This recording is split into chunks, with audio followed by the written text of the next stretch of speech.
So Daniel Dubois has called out Filip Hrgovic on his Instagram page. I'm almost certain that Daniel Dubois actually really did lose his V a couple months before his fight with Jarrell Miller. You know those guys who don't get a lot of girls when they're teenagers, or any girls when they're teenagers? You know, the late bloomers. All of a sudden when they lose their V, it seems to completely blow their mind.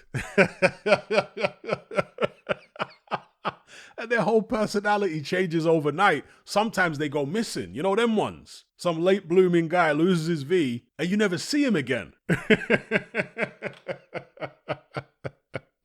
Well, Daniel Dubois hasn't disappeared, but he's got that pep in his step ever since losing his. He now feels like a proper man. He's coming out of his shell. We saw it in the run-up to the Miller fight. We're seeing it now with him calling out Hrgovic. And it's interesting he's calling out Hrgovic because Hrgovic, it was either him or somebody connected to him, said that he bashed up Daniel Dubois in the gym. And Dubois never refuted it at the time. So perhaps that did happen.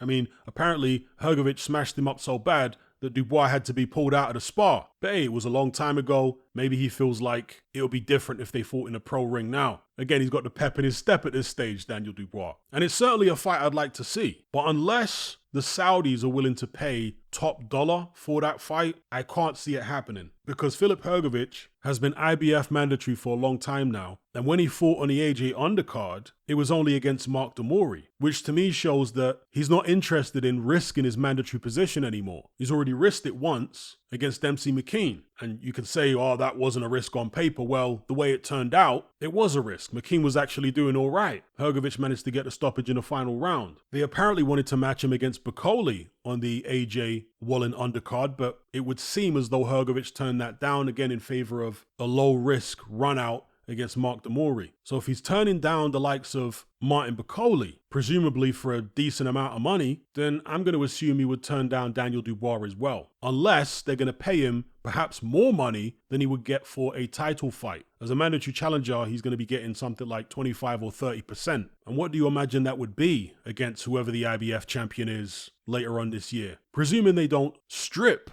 Alexander Usyk of his IBF belt before he actually fights Tyson Fury. That could happen, in which case Filip Hrgovic could fight for the vacant belt against the next highest ranked available contender. Currently, there's nobody in the number 2 position. Anthony Joshua is number 3. Joseph Parker's number 4, but he's fighting Jelly Zhang. Daniel Dubois is number 5. So if AJ or Parker are not available, who knows? Maybe there's the potential for Filip Hrgovic versus Daniel Dubois for a vacant belt. And in those circumstances, yeah, I'm sure Filip Hrgovic would go ahead because he wants his title shot. But that scenario notwithstanding, I think they'd have to pay Filip Hrgovic a lot of money to want to risk his mandatory position against Dubois. If he stood to make, let's say, 6-7 million from his mandatory title shot, then to fight Dubois before then for no title, he'd want at least the same, if not more, in my estimation anyway. So let's see. Dubois gave us an entertaining fight against Jarrell Miller. I'm sure the Saudis liked it, in which case, perhaps they'll be willing to cough up. And if that fight did happen anytime soon, who would you be picking? Filip Hrgovic or Daniel Dubois? What kind of fight do you think it would be? Let me know.